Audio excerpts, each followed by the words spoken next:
જય શ્રી કૃષ્ણ, જય માતાજી મિત્રો, સ્વાગત છે આપ સૌનું આપણી ચેનલ લાઈવ પર। આશા રાખું છું કે ભગવાનની કૃપાથી આપ સૌ એકદમ સ્વસ્થ અને આનંદમાં અને પોઝિટિવ હશો। મિત્રો, સમય ક્યારેય એક સરખો નથી રહેતો, કારણ કે આકાશમાં ગ્રહોની ચાલ સતત બદલાતી રહે છે। આજે આપણે વાત કરવા જઈ રહ્યા છીએ વૃશ્ચિક રાશિ એટલે કે સ્કોર્પિયોના જાતકો માટે જુલાઈ 2026નો મહિનો કેવો સાબિત થશે તેના વિશે। જો તમારી જન્મ રાશિ વૃશ્ચિક છે અથવા તમારી સૂર્ય રાશિ કે લગ્ન રાશિ વૃશ્ચિક છે તો આ વિડીયો ખાસ તમારા માટે જ તૈયાર કરવામાં આવ્યો છે। આજના આ ખાસ અને વિગતવાર વિડીયોમાં આપણે માત્ર ઉપરછલ્લી વાતો નથી કરવાના, પરંતુ જ્યોતિષ વિજ્ઞાનના ઊંડા વિશ્લેષણ સાથે જાણીશું કે આ મહિને તમારી આવક કેવી રહેશે, તમારો વેપાર ધંધો અને નોકરી કઈ દિશામાં જશે, વિદ્યાર્થીઓએ કઈ વાતોનું ધ્યાન રાખવું પડશે, મહિલાઓ અને નિવૃત્તો માટે કેવો સમય છે અને તમારા પ્રેમ તથા ગૃહસ્થ જીવનમાં કેવા ઉતાર ચઢાવ આવશે। અને હા, વિડીયોના અંતમાં હું તમને એવા અચૂક અને સરળ ઉપાયો પણ જણાવીશ જેને કરવાથી જો કોઈ મુશ્કેલી આપવાની હશે તો તે પણ દૂર થઈ જશે। તો વિડીયો ખૂબ રસપ્રદ અને લાંબો થવાનો છે, ક્યાંય પણ સ્ક્રિપ કર્યા વિના અંત સુધી ચોક્કસ જોજો। મિત્રો, કોઈ પણ રાશિનો ભવિષ્ય જાણતા પહેલા એ સમજવું ખૂબ જ જરૂરી છે કે આ મહિને બ્રહ્માંડમાં ગ્રહોની સ્થિતિ શું કહી રહી છે। વૃશ્ચિક રાશિનો સ્વામી મંગળદેવ છે, જે સાહસ અને ઉર્જાનું કારક છે। જુલાઈ 2026ના આખા મહિના દરમિયાન ગ્રહોનું ગોચર ખૂબ જ મહત્વપૂર્ણ હલચલ મચાવી રહ્યું છે। સૌથી મોટી વાત એ છે કે જ્ઞાન અને ભાગ્યના કારક ગુરુ મહારાજ તેમજ ન્યાયના દેવ શનિદેવની દ્રષ્ટિ તમારી રાશિ પર અલગ અલગ રીતે પ્રભાવ પાડી રહી છે। મહિનાની શરૂઆતમાં સૂર્યનારાયણ મિથુન રાશિમાં રહેશે, જે તમારા 8મા ભાવમાં ભ્રમણ કરશે, પરંતુ 16 જુલાઈ 2026ના રોજ સૂર્યદેવ કર્ક રાશિમાં પ્રવેશ કરશે, જે તમારી રાશિથી 9મો ભાવ એટલે કે ભાગ્યભવન કહેવાય છે। સૂર્યનું આ પરિવર્તન તમારા જીવનમાં મોટો વળાંક લાવશે। આ સાથે જ બુદ્ધિના કારક બુધ અને વૈભવના કારક શુક્ર પણ આ મહિને પોતાની ચાલ બદલશે।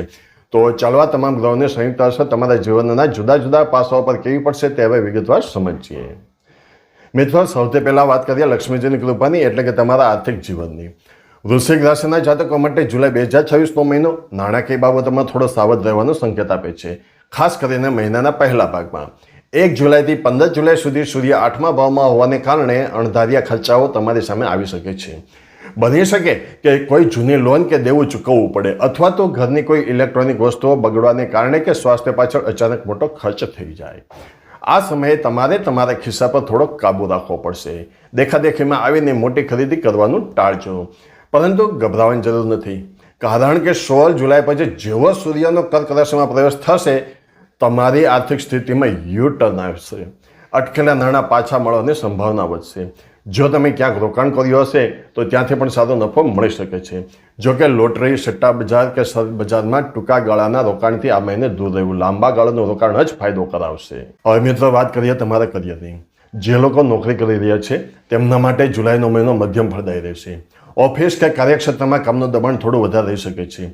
શનિની દ્રષ્ટિને કારણે તમારે એક જ કામ માટે 2 ગણી મહેનત કરવી પડી શકે છે। તમારી વાણી પર ખૂબ સંયમ રાખજો, કારણ કે બોસ અથવા સહકર્મચારીઓ સાથે નાની બાબતમાં ગેરસમજ ઊભી થઈ શકે છે। જો તમે નોકરી બદલવાનું વિચારી રહ્યા છો તો ઉતાવળ ન કરતા। મહિનાના છેલ્લા અઠવાડિયામાં તમને નવી અને સારી તકો આપોઆપ મળશે। બીજી તરફ જો વેપાર કે બિઝનેસ સાથે જોડાયેલા છે તેમના માટે આ મહિનો પ્રગતિના નવા દ્વાર ખોલશે। જો તમારો બિઝનેસ વિદેશી કંપનીઓ સાથે જોડાયેલો છે, ઓનલાઈન ઈ-કોમર્સનો છે અથવા તો ઇમ્પોર્ટ એક્સપોર્ટનો છે તો તમને અણધાર્યો આર્થિક લાભ થઈ શકે છે। બજારમાં તમારી ક્રેડિટ વધશે। બસ એક વાતનું ધ્યાન રાખવું કે પાર્ટનરશિપના બિઝનેસમાં કોઈ પણ બાબત મૌખિક ન રાખવી। નાણાકીય લેવડ દેવડના દસ્તાવેજો પર સહી કરતા પહેલા તેને 2 વાર વાંચી લેવા હિતાવહ રહેશે। ચાલો હવે વાત કરીએ દિલની વાતોની એટલે કે તમારા પ્રેમ જીવનની। વૃશ્ચિક રાશિના સિંગલ જાતકો માટે જુલાઈ મહિનો ખૂબ જ રોમાંચક સાબિત થઈ શકે છે। જો તમે લાંબા સમયથી કોઈના પ્રેમમાં છો અને મનની વાત કહેવા માંગો છો તો મહિનાનો ઉત્તરાર્ધ એટલે કે 16 જુલાઈ પછીનો સમય ઘણો સાનુકૂળ છે। સોશિયલ મીડિયા અથવા કોઈ ફેમિલી ફંક્શનમાં તમારી મુલાકાત કોઈ ખાસ વ્યક્તિ સાથે થઈ શકે છે, જે તમારી જિંદગી બદલી નાખશે। પરંતુ જો ઓલરેડી રિલેશનશિપમાં છે અથવા કમિટેડ છે તેમણે થોડી સાવધાની રાખવી પડશે। તમારા રાશિ સ્વામી મંગળની ઉગ્રતા ક્યારેક તમારા સ્વભાવમાં ક્રોધ અને અહંકાર વધારી શકે છે। હું જ સાચો છું ની ભાવના તમારા પાર્ટનરને દુઃખી કરી શકે છે। નાની નાની વાતોમાં શંકા કરવાનું ટાળો અને એકબીજા પર વિશ્વાસ વધારો। અઠવાડિયામાં એકવાર સાથે ક્યાંક ડિનર પર જાઓ અથવા ક્વોલિટી ટાઈમ વિતાવો, જેથી સંબંધો મધુર બને। પરિવાર અને ગૃહસ્થ જીવનની દ્રષ્ટિએ આ મહિનો ઘણો સુખદ રહેશે। ઘરમાં ચાલી રહેલા જૂના મતભેદો આ મહિને શાંત થતા જણાશે। જીવનસાથી સાથેનો તાલમેલ ઘણો સારો રહેશે અને તેઓ દરેક મુશ્કેલ પરિસ્થિતિમાં તમારી સાથે ખભેથી ખભો મિલાવીને ઊભા રહેશે। આ મહિને તમે તમારા જીવનસાથી સાથે કોઈ ધાર્મિક યાત્રા કે લાંબા પ્રવાસનું આયોજન કરી શકો છો, જે પરિવારમાં ખુશીઓ લાવશે. વડીલો અને માતા પિતાના સ્વાસ્થ્યમાં સુધારો થશે અને તેમના આશીર્વાદ તમારી સાથે રહેશે. જો કે મહિનાના મધ્યમાં ભાઈ બહેનો સાથે જમીન, મિલકત કે પૈસાની બાબતમાં થોડી ખેંચતાણ થવાની સંભાવના છે. અહીં તમારે સમજદારી અને શાંતિથી કામ લેવું પડશે. કોઈ કડવી વાણી ન બોલવી જોઈએ, જેનાથી સંબંધો કાયમ માટે બગડે. વડીલોની સલાહથી આ મામલો સરળતાથી ઉકેલાઈ જશે. હવે વાત કરીએ આપણે આવતીકાલની, એટલે કે મારા વહાલા વિદ્યાર્થી મિત્રોની. વૃશ્ચિક રાશિના વિદ્યાર્થીઓ માટે જુલાઈ 2026નો મહિનો મિશ્ર અસરો લઈને આવી રહ્યો છે. આ મહિને નવું શૈક્ષણિક સત્ર શરૂ થતું હોવાથી તમારા પર અભ્યાસનું દબાણ વધી શકે છે. રાહુના પ્રભાવને લીધે તમારું મન અભ્યાસમાંથી ભટકી શકે છે. સોશિયલ મીડિયા, મોબાઈલ, ગેમ્સ કે મિત્રો સાથે બિનજરૂરી ફરવામાં તમારો કિંમતી સમય બગાડતા નહીં. જે વિદ્યાર્થીઓ સરકારી નોકરી, બેન્કિંગ કે અન્ય કોઈ સ્પર્ધાત્મક પરીક્ષાની એટલે કે કોમ્પિટિટિવ એક્ઝામની તૈયારી કરી રહ્યા છે, તેમના માટે મહિનાનો છેલ્લો ભાગ અત્યંત શુભ છે. તમારી મહેનતનું યોગ્ય પરિણામ તમને મળશે. જો તમે ઉચ્ચ શિક્ષણ માટે વિદેશ જવા ઈચ્છો છો અને વિઝાની સમસ્યાઓ નડતી હતી, તો 20 જુલાઈ પછી તમારી અડચણો દૂર થશે અને કોઈ સારા સમાચાર મળી શકે છે. હવે મિત્રો આગળ વધીએ અને વાત કરીએ વૃશ્ચિક રાશિની સ્ત્રીઓ વિશે. આ મહિનો તમારા આત્મવિશ્વાસમાં વધારો કરનારો સાબિત થશે. જે મહિલાઓ નોકરી કરે છે અથવા પોતાનો કોઈ નાનો મોટો બિઝનેસ, બ્યુટી પાર્લર કે બુટીક ચલાવે છે, તેમને આ મહિને મોટી સફળતા મળી શકે છે. સમાજમાં અને કાર્યસ્થળ પર તમારા કામની પ્રશંસા થશે, પરંતુ ઘરની જવાબદારીઓ અને ઓફિસના કામ વચ્ચે તાલમેલ મેળવવામાં તમને થોડો માનસિક અને શારીરિક થાક અનુભવાઈ શકે છે. સ્વાસ્થ્ય બાબતે બિલકુલ બેદરકારી ન રાખતા. ખાસ કરીને હોર્મોનલ બેલેન્સ, પીઠનો દુખાવો કે આંખોમાં બળતરા જેવી સમસ્યાઓ પરેશાન કરી શકે છે. ગૃહિણીઓએ પોતાના માટે પણ થોડો સમય કાઢવો જોઈએ અને સવારે મેડિટેશન કે યોગા અવશ્ય કરવા જોઈએ. પરિવાર તરફથી તમને પૂરતો સ્નેહ અને સહકાર મળશે. હવે વાત કરીએ આપણા આદરણીય વડીલોની, કે જેઓ નિવૃત્ત જીવન માણી રહ્યા છે.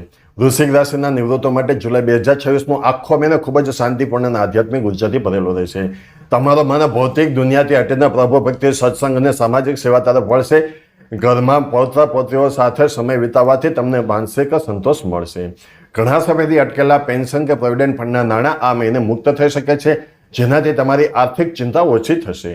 સ્વાસ્થ્યની વાત કરીએ તો સાંધાના દુખાવા કે ગેસ, એસિડિટી તકલીફ થઈ શકે છે. તેથી તમારા આહારમાં હળવો અને સુપાચ્ય ખોરાક જ લેવો. સવારની ગુલાબી ઠંડી કે તાજી હવામાં ચાલવાનું રાખશો તો સ્વાસ્થ્ય એકદમ સરસ રહેશે. અને હા મિત્રો, જો તમે કોઈ પણ પ્રકારના વ્રત, તહેવારોની સંપૂર્ણ માહિતી અને વાર્તા સાંભળવા ઈચ્છતા હોય તો આપણે આ ચેનલ પરથી સમયસર તમને મળી રહેશે. તો ચેનલને સબસ્ક્રાઇબ કરો અને બેલ આઇકનને અવશ્ય દબાવો, કે જેને કારણે આવનારી દરેક નવી વિડીયો સૌપ્રથમ તમારી પાસે સમયસર પહોંચી જાય. મિત્રો, આપની રાશિનો રાશિફળ દર મહિનાની 26 તારીખે બપોરે 2 વાગે આપણી ચેનલ યુનિક લાઈવ પર મળી જશે, જે જોવાનું ચૂકશો નહીં. તો ચાલો હવે આગળ વધીએ. મિત્રો, ગ્રહોની સ્થિતિ ગમે તેવી હોય, પણ જો આપણા ઉપાયો સાચા અને શ્રદ્ધાપૂર્વકના હોય ને, તો ગમે તે મોટું સંકટ પણ ટળી જાય છે. વૃશ્ચિક રાશિના જાતકોએ આ જુલાઈ મહિના દરમિયાન આ 3 સરળ ઉપાયો રોજ કરવા જોઈએ. જેમાં સૌપ્રથમ ઉપાય છે કે તમારા રાશિ સ્વામી મંગળદેવ છે, તેથી દરરોજ સવારે અથવા સાંજે નિયમિતપણે હનુમાન ચાલીસાના પાઠ કરવો. જો શક્ય હોય તો મંગળવારે અને શનિવારે હનુમાનજીના મંદિરે જઈને તેમને સિંદૂર અર્પણ કરો અને બુંદી અથવા ચણા ગોળનો પ્રસાદ વહેંચો. આનાથી તમારા જીવનમાંથી નકારાત્મક ઉર્જા દૂર થશે અને સાહસ વધશે. હવે જોઈએ મિત્રો બીજો ઉપાય કે જે કરવાથી આપણે ફાયદો થશે, તો તે ઉપાય છે દરરોજ સવારે સૂર્યોદય સમયે તાંબાના લોટામાં શુદ્ધ જળ ભરી તેમાં થોડું લાલ ચંદન, અક્ષત એટલે કે ચોખા અને લાલ કલરનું ફૂલ ઉમેરીને સૂર્યનારાયણને અર્ઘ્ય આપવો. અર્ઘ્ય આપતી વખતે ઓમ સૂર્યાય નમઃ મંત્રનો જાપ કરો. આનાથી સમાજમાં માન સન્માન વધશે અને નોકરીમાં પ્રગતિ થશે. હવે જોશું ત્રીજો ઉપાય, તો કે દરરોજ સવારે ઘરની બહાર પક્ષીઓ માટે ચણ નાખવું. ચણમાં 7 પ્રકારના મિક્સ અનાજ એટલે કે સપ્તધાન્યોનો ઉપયોગ કરવો. આ ઉપાય કરવાથી તમારી આર્થિક તંગી દૂર થશે, દેવામાંથી મુક્તિ મળશે અને ઘરમાં સુખ સમૃદ્ધિનો વાસ થશે. તો મારા વાલા મિત્રો, એકંદરે જોવા જઈએ તો વૃશ્ચિક રાશિ માટે જુલાઈ 2026નો મહિનો આગળ વધવાની અને પોતાની જાતને સાબિત કરવાની ઘણી બધી તકો લઈને આવી રહ્યો છે. બસ તમારે શરૂઆતમાં 15 દિવસ તમારા ગુસ્સા અને બિનજરૂરી ખર્ચાઓ પર કાબુ રાખવાનો છે. બાકીનો સમય તમારા ભાગ્ય તમારી સાથે જ છે. આશા રાખું છું કે તમને આ વિગતવાર વિશ્લેષણ ગમ્યું હશે અને આ માહિતી તમારા જીવનમાં ખૂબ જ ઉપયોગી સાબિત થશે. તમને આ વિડીયો કેવો લાગ્યો તે મને નીચે કોમેન્ટ કરીને જરૂર ચોક્કસથી જણાવશો. તમારી રાશિ વૃશ્ચિક છે કે નહીં, અથવા તમારા પરિવારમાં કોની રાશિ વૃશ્ચિક છે તે પણ લખજો. વિડીયો ગમ્યો હોય તો એક લાઇક ચોક્કસ કરજો અને તમારા મિત્રો તથા સ્નેહીજનો સાથે આ વિડીયો શેર કરવાનું ભૂલતા નહીં. જો તમે આપણી ચેનલ પર પહેલી વાર આવ્યા છો અથવા હજુ સુધી સબસ્ક્રાઇબ નથી કર્યું તો આવી જ સચોટ જ્યોતિષની આધ્યાત્મિક માહિતી માટે અત્યારે જ ચેનલને સબસ્ક્રાઇબ કરી લો અને બેલ આઇકનને દબાવી દો. મળીએ ખૂબ જ જલ્દી એક નવા અને રસપ્રદ વિડીયો સાથે. ત્યાં સુધી હસતા રહો, પોઝિટિવ રહો અને પ્રભુ ભક્તિ કરતા રહો. આપનો આખો મહિનો મંગલમય રહે તેવી પ્રાર્થના સાથે જય શ્રી કૃષ્ણ, જય માતાજી.